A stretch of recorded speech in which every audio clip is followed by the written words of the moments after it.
British গভর্নমেন্টকে কিছুটা হলেও কি করেছিল, প্রভাবিত করেছিল।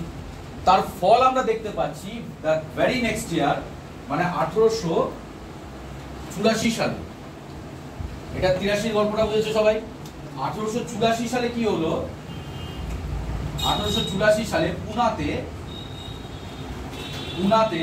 এই অ্যালান অক্টোভিয়ান হিউম আর উইলিয়াম ওয়েডারবার্ন তারা তৈরি করলো কি তৈরি করলো, Indian national union. Indian national union বলে একটা রাজনৈতিক সংগঠন তৈরি হলো। কোথায় তৈরি হলো? পুনাতে। কার উদ্যোগে? অ্যালান অক্টোভিয়ান হিউম এবং উইলিয়াম ওয়েডারবার্ন। কথাটা বোঝা যাচ্ছে? অ্যালান অক্টোভিয়ান হিউম এবং উইলিয়াম ওয়েডারবার্ন এনাদের উদ্যোগে 1884 সালে পুনাতে একটা রাজনৈতিক সংগঠন তৈরি হলো, যার নাম ছিল Indian national union.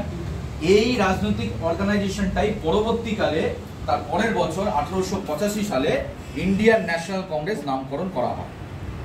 Indian national Congress, বোঝা গেল জিনিসটা?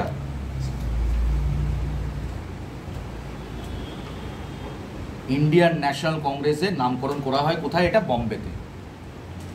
বম্বে, ইয়েস। তাহলে তোমাদের পরীক্ষায় কি দেয়?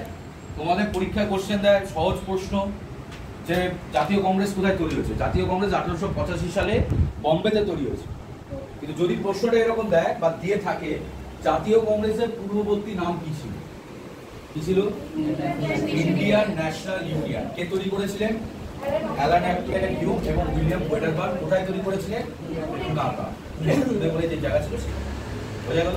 তাহলে দেখো, এবার যদি তুমি একটা রিলেট করো